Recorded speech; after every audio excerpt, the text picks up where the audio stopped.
Taurus rising. How you doing, Taurus? So this is your reading for the Libra eclipse that is happening on the 2nd or 3rd of October, depending on where you live. In this video, I'm going to be breaking down the astrology as well as pulling cards for the highest intention of this eclipse cycle that will serve you over the next 6 months and cards on how to work with it. Hello, new viewers. I channel multi-dimensional energy through my body, both in the form of physical and vocal light language. All of this is bringing in healing, attunement, and activation codes to the messages that come through. So I read for the rising signs. So for those of you who don't have Taurus in the first house, look to the house that it does fall in your natal chart. Look to the themes of that house, as well as all the other meaning you've got going on in the sign of Taurus, and you want to apply all of that to the messages that come through.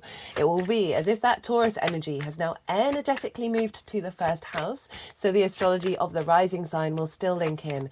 You've just got to add on your own natal chart meaning on top of it. As always, take what resonates, leave what doesn't. So there's going to be 2 tarot piles. The first one is tapping into the most integrated and expansive intention of this eclipse, of the cycle that we're now stepping into in the Libra area of your chart. And how that is related to you, Taurus.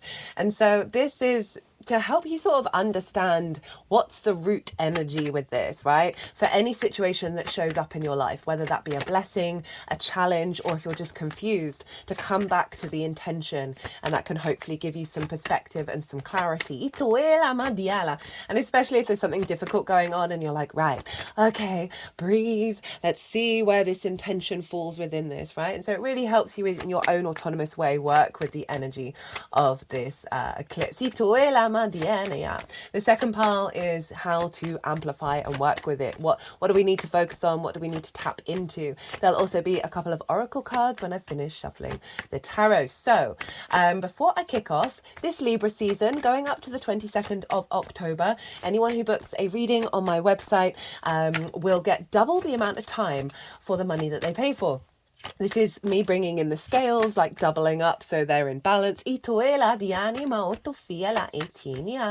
And these readings don't have to happen during Libra season because there is a calendar on my website. You can book really far in advance and you will still get double the time. So that's going on for us in Libra season. And I've also done a collective reading for this eclipse, right? This is an annular eclipse with the South Node, a new moon in Libra. And an annular eclipse creates a ring of fire.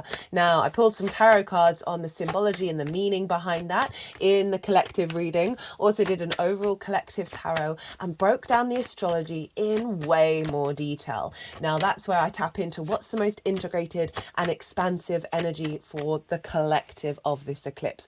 And so if you want a really deep dive into what's going on here, pause this video, go watch the collective, come back and then see, and this adds on an extra layer on top of that.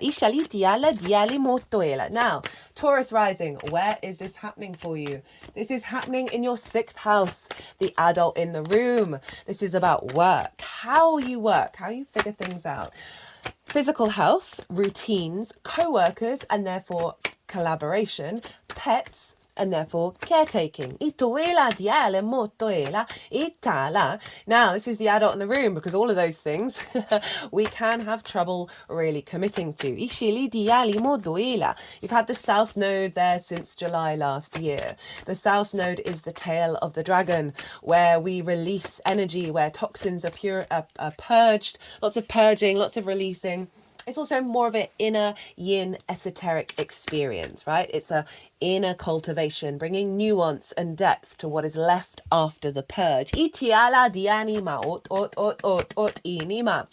So it can bring about restrictions. It can bring about a sense of isolation, of not feeling like you want to engage in the same way with all of those themes. And through that process, you are learning to deepen and mature your understanding of how you work, how you figure things out, how you collaborate with others, how you look after others, how you look after yourself. So I love the sixth house.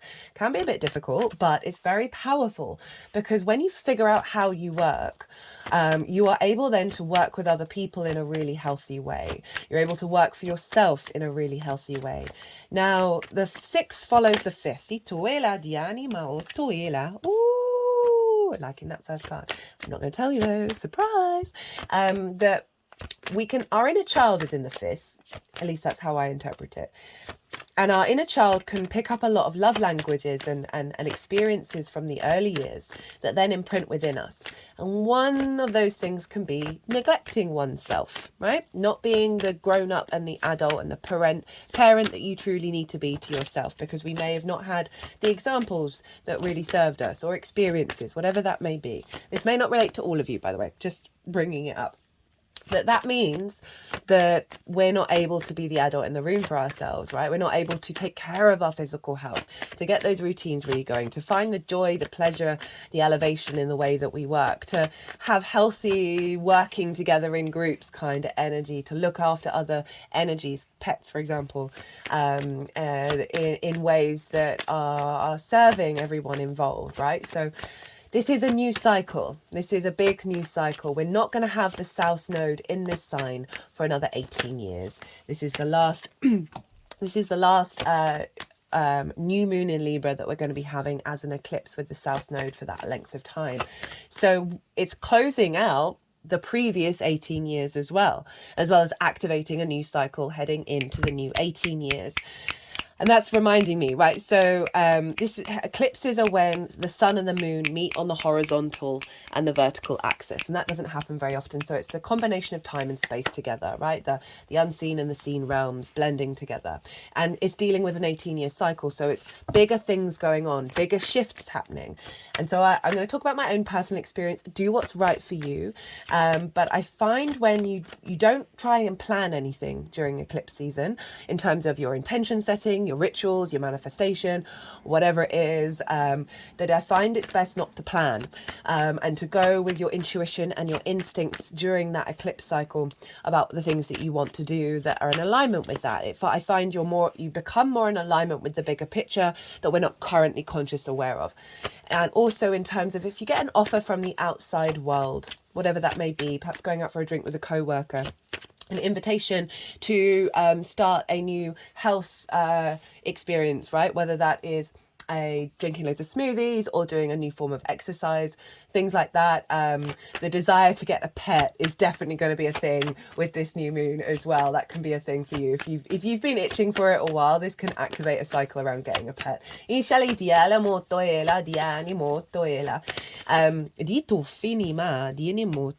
many is that? 3.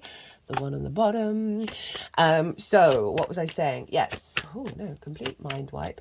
Yeah, so anything that's coming from the outside world, that's usually in alignment with the eclipse. Now, as I said, do what's right for you. If you've worked with eclipse energy and you're cool with it, go with your intuition as always. Don't do what people are telling you. I'm just offering up suggestions from my experience and that of others.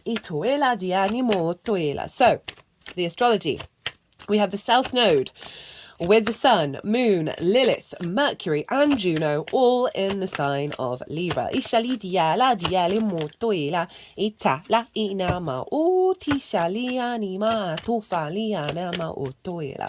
Can't remember if I mentioned already. I think I did, about the fact that I channel weird multidimensional energies.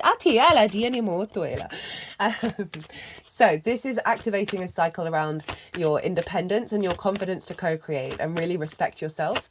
Lilith is highly independent, right? She wants us to treat each other with respect, honor and dignity. And she's not a fan of hierarchical systems that don't make any sense, of hypocrisy. And she'll try and figure it out, and she'll try and work with those other energies if they're acting in that way. Say, for example, somebody tells you cannot do a thing, but they do it, and they give you no good reason why they do it and why you can't, right? So hypocrisy, hierarchical systems that don't work. Lilith is like, oi, what's this about? Let's have a chat about it. And if that other energy isn't receptive, and doesn't matter what Lilith is doing, she's comfortable going, all right, bye, I'm off. See you later. You enjoy your life. I'm going to go live my free life. And so it's conjunct Mercury and Juno. Juno represents commitment, the things that are truly, madly, deeply, eternally important to you that you stand by, your ride or die. So Mercury, our capacity to collect information, to perceive downloads, to get perspectives, how we could what we want to communicate. So this is all in your 6th house. You're going to see a cycle of a really amplification of your capacity to perceive and be an awareness of what you need to commit to your longer term legacy in regards to your physical health, the way that you work, how you collaborate with others. But it's going to give you the energy of being confident, expressing your truth, as well as walking away from situations that are taking you out of balance, out of equilibrium, out of connection and creativity. Woo, that's too many. That's far too many. So it's a really powerful frequency coming in. I can see a lot of downloads being activated to help with your physical health or the healing practices, as well as getting a lot of inspiration that's helping you walk your own path when it comes to how you work. Right, so often we can conform to society, and that Lilith energy is making sure, no. Now, this is a doubling down on your commitment, a new cycle of commitment to looking after yourself, being the adult in the room. That's linked into Juno.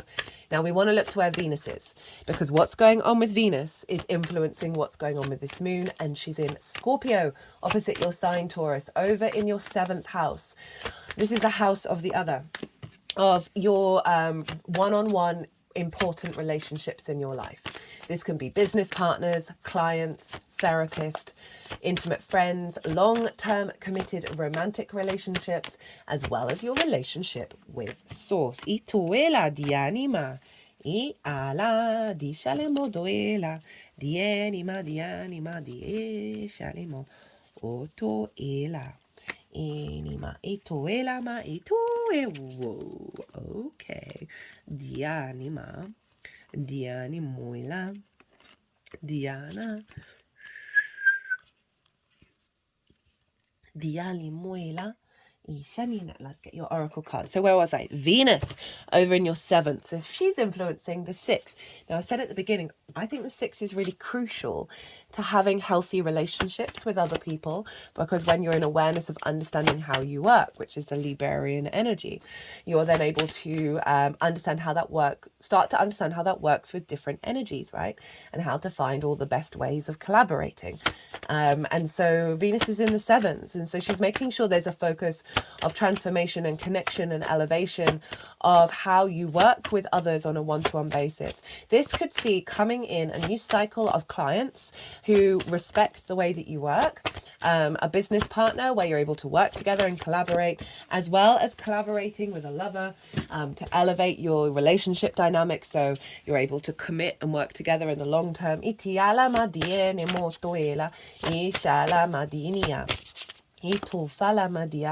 As well as strengthening your connection with Source. That's going to give you the energy that you need to step up and be the mature adult in the room and really elevate that energy. Now, Venus is making what's called a grand water trine with Mars and Saturn. All the water signs are being activated, and they are all making harmonious aspects with one another, right? The trine is ruled by Jupiter, and this brings elevation, wisdom, a sense of knowing and faith and ease, a generosity of spirit, opportunities, abundance. So Venus, Mars and Saturn, Ishali Diala Diana, are all in cahoots. They're all harmonizing the energy, elevating the water signs. Now, I talk about this in a lot more detail in the collective reading in regards to what that process is really doing for us all. But essentially it's elevating your intuition and your emotional body in alignment, so you're able to get a higher perspective, a more balanced perspective of seeing the truth of your soul contract in the way that you work, because any wounds in the emotional body and the memories are being transmuted, and you're going to be more in intuitive alignment with how you instigate the way that you work. So Mars is in your 3rd house of communication. It's also how you find meaning in the day-to-day. Saturn's up in the 11th house of hopes and dreams, friends, groups and alliances. So Mars is our motivation, our drive, and our action, our passion. Venus is our connectivity, our love, appreciation, and value, and desire, creativity. And they are the two personal planets, the masculine and the feminine, in alignment with Saturn, who's about integrity, commitment, a sense of dedication, and a legacy energy. So there is a harmonization of you taking action in your day-to-day, in alignment with your hopes and your dreams, in relationship to working with people on a one-to-one basis, right? This also can see a heightened elevation of the awareness of your actions that you take, the lens in which you communicate from the instinctive drive of Mars, and being able to have really supportive conversations with the other, right? Charming, connective, loving conversations, because remember, Mercury is linked into this moon, that are serving you planning about the actions you're taking for the long term, as well as you being in harmony with Source, that's facilitating a heightened sense of action and stability in the day-to-day that leads to you elevating your hopes and your dreams and your connections. This also can see through your actions and your deeds a greater connection of you bringing intimacy to groups that may see more clients come in. May see you reaping more benefits because you've got this charm going on in the 7th applied to the way that you work. So when you're working one-on-one with people, I can really see this being supported and elevated. Because the moon also rules Cancer, where Mars is. So the moon is influencing Mars, of you being able to have the confidence and the motivation and drive to put everything into practice, to do the work, to look after your health, your routines on the day-to-day. Now obviously Venus rules your sign, Taurus, so you're getting a doubling down of the Venusian energy, not only with that Libra eclipse but also in your Taurus energy. So we've got a real strong elevation of self in regards to the other whenever Venus is in the 7th, because she's always drawing that energy back to you. Again, you could get business partners coming in where you're collaborating, an elevation of your relationships with those business partners, because you're more confident within yourself. Now there's lots more other astrology going on. There's stuff going on in Aries, Gemini, and Sagittarius. But I'm going to talk about how Mars in Cancer is opposite Ceres up in the 9th house of in Capricorn. So we've got Mars opposite Ceres, and they are both square this eclipse, forming what's called a T-square. The release point of a T-square is the bottom of the T. So all this Mars Ceres energy gets funneled into this eclipse. So Ceres is up in your 9th house of perspectives. She represents the harvest, the grain. She represents nourishment and nutrients and nurturing. Ituela Diana. So she is cultivating and bringing more resources into your perspectives, how you map yourself out in the world. And this is harmonizing with Mars, of those perspectives being funneled through into your actions, which really is elevating the way that you work and the way that you understand yourself. Now, all the cards are out. Got the Queen of Pentacles at the bottom of the deck, which I am loving for a 6th house new cycle. So, the most integrated and expansive intention with this eclipse cycle. We have the Queen of Cups, the Tower in reverse, the Hanged Man, and the Emperor. So this is the unfolding. Remember, this is a new moon, so it's a building manifestation energy. And so you may see the new cycle start around the eclipse, but it can also take a little while to kick in. So starting with the Queen of Cups. Right, this is all that water that's going on here. And the Queen of Cups, this is about bringing depth and nourishment to your emotional body in the way that you work, right? So cultivating a sense of serenity. Serenity is a key word for me with the Queen of Cups. She can see really far into the future. She's very psychic, but she's not in fear. In fact, she's so at peace with her environment, she's turning into it. So there's this element of what's coming in as a level of calm, a level of emotional calm. So you're not getting triggered, right? You think of what I was talking before about, distorted love languages, addiction, not being able to be the adult in the room for ourselves. This feels like a deep soothing and nourishment of that emotional body. as well as heightening your level of intuition and your psychic connection to the understanding how you work. So you're bringing some magic in there. Oh, this is also cultivating a level of love to the way that you work, to your body. It's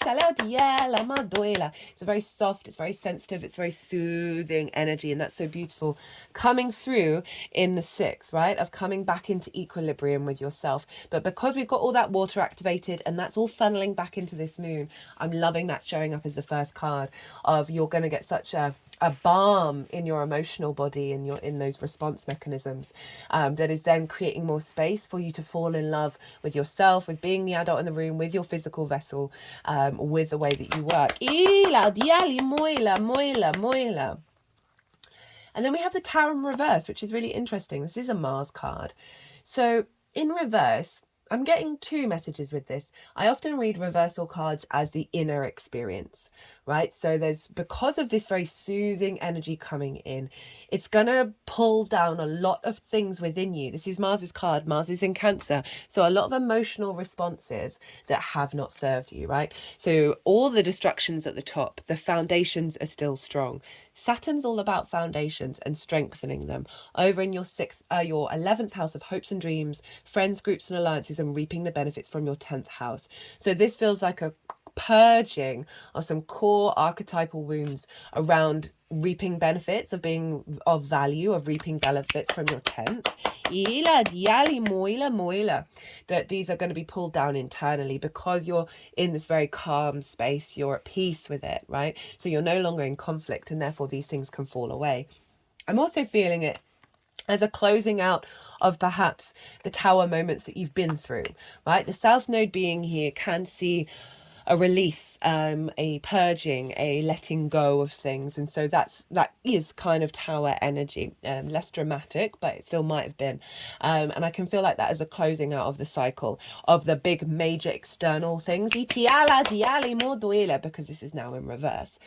And then we've got the Hanged Man and the Emperor. So I was talking about ideas and structures within your essence, in your inner world being pulled down, and it's leading to a higher perspective, right? This is Neptune, and this is all about giving yourself pause to allow new perspectives to come in, and this element of surrender.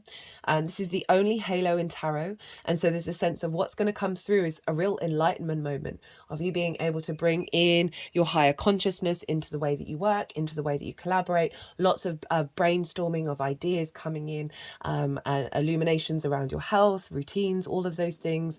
Is elevating your perspective around the work energy, right? And really strengthening your capacity to be the adult in the room, and that is doubled down by the Emperor.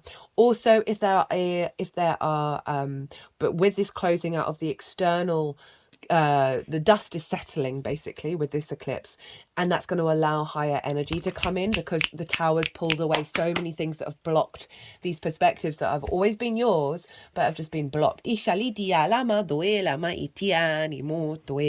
we have the Emperor. Hello, Aries, right? This eclipse, even though it's in Libra, is still linked into that North Node in Aries, which is in your 12th house. Again, talk about that in the collective reading. So this is the confidence within yourself to do you in the way that you work, right? It's through your experiences that you gain great wisdom. There's an element of power, of control, of sovereignty, and also divinity. This feels like with the tie-in of the 12th, of you having control over what's going on behind the scenes in terms of those unconscious responses that have been slowly being pulled down with the North Node being there, that have blocked you, right? In the unconscious spaces, so many of the things that we learn from the very early years are locked in there, right? And this all feels like a massive shift, which is allowing you to be more in alignment with your I am frequency in the way that you work without needing to people please or conform to what society thinks is the right thing. And just feeling really confident and strong in the way that you work, like really honoring, okay, I do the damn thing. And we've got the Queen of Pentacles at the bottom of the deck. As I said, love this card for the 6th house. The Queen, Pentacles, earthly, grounded. She's very practical. She's really good at giving advice. She also is cultivating abundance. And and fertility and creativity. And so this is your energy, right? With a new moon, perfect energy for a new moon eclipse. Ituela, giving you the frequency of really doing the dedication, putting in the work, finding the abundance in it, finding you're making the right decisions that are serving you. Itiala diale motoela. So how to work with this energy, how to amplify it. And this is like cultivating for long-term manifestation. So absolutely love it. We have the Page of Swords, the Moon, the Eight of Pentacles, and the Four of Wands. So the Page of Swords is my timeline cruncher, my time traveler. This figure is looking to the past. They are in the moment, but their body is headed towards the future. Right? So this is our capacity to crunch timelines. As well as this is calling you, and this has been quite consistent for all of these piles, is calling you to reflect on the past, on past perspectives, past imbalances, and find the deep wisdom and what you've learned from them, right, Emperor, that even if they may have been difficult, even if they may have been restrictions and limitations, that they've got you to where you are now, to where you have the capacity to observe and change and evolve. And so this is, sorry for my croaky voice, I'm currently timeline crunching this cold that I've got. We're on day, what day is it? We're on day 3, and I think it's nearly done. That this is really allowing, through this state of observation and awareness, that time is not linear, but it also is linear, that you're allowed to recalibrate the way that you perceive the world by reflecting on your experiences from the past, your perspectives from the past. And it's doing so with the moon. This is Pisces. Right, so this is where Saturn is in your hopes and dreams. But this moon card is very intuitive. It's very psychic. It's very soft. It's the moonlight, right, where things shift and change. It's the awareness of the ebb and the flow of the moon, that all things are transitory. And I think it's really tied into the reflection here of the awareness of that. This is also calling you to be more, you don't need all the details, right? You don't need all the answers. There's an element of following your intuition, having done reflections here, of where there may be stuck energy within you. They're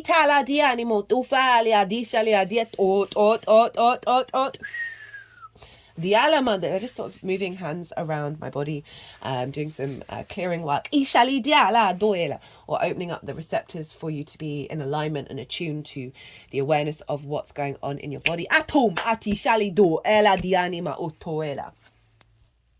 It's because this is all about the evolutionary process, right? The moon acts as our generator. It passes messages from planet to celestial body to over and over and over again. It's how we evolve and we grow, by the transference of the intuitive messages.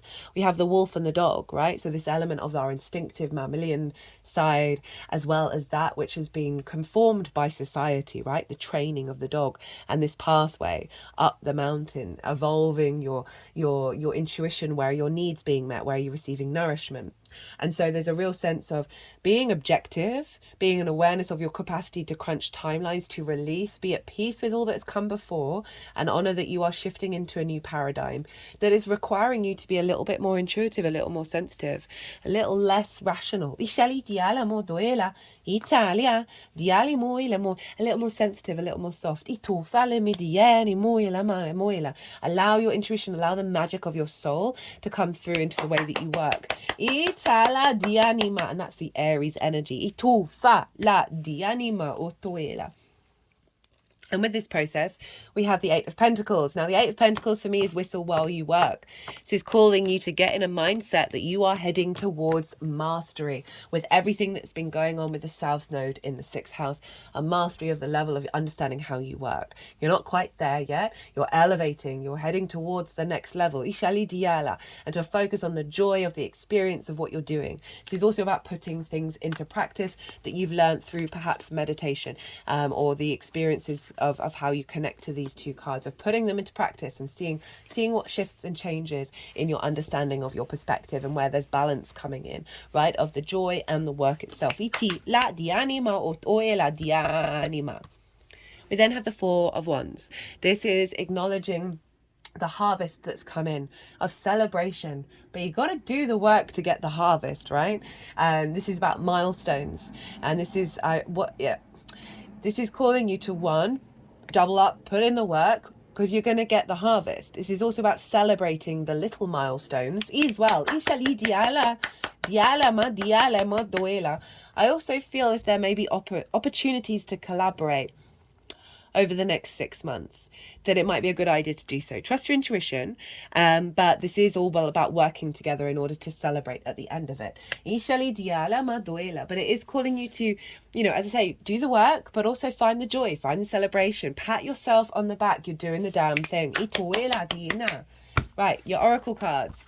We have Perfect Storm, the courage to step into life, and nature.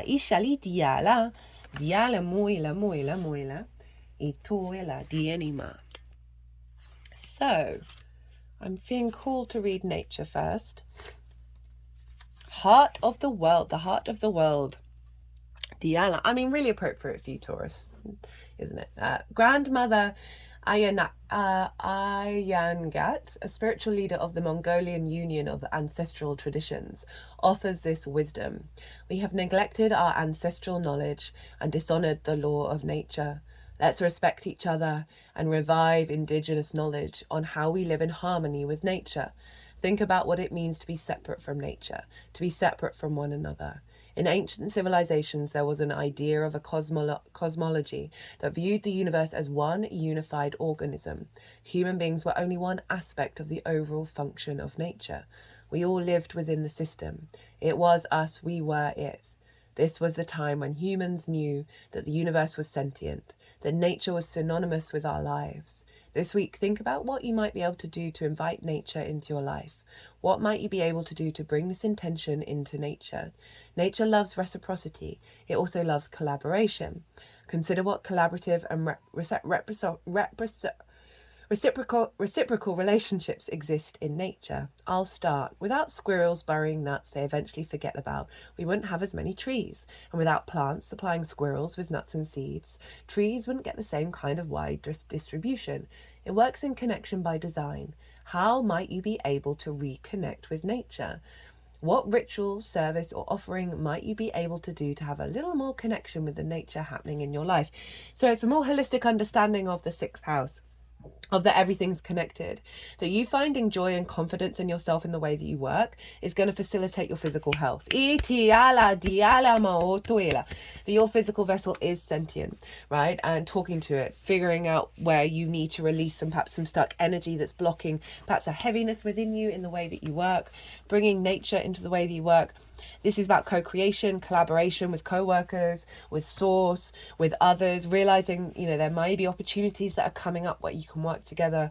Also realizing that you are part of an ecosystem, right? Not separate from it, not banished from it. Itoela madiala, tapping into that unified field can really help bring ease and give you ideas and solutions around the way that you work, right? Elevating the way that you work. We've got the Queen of Pentacles.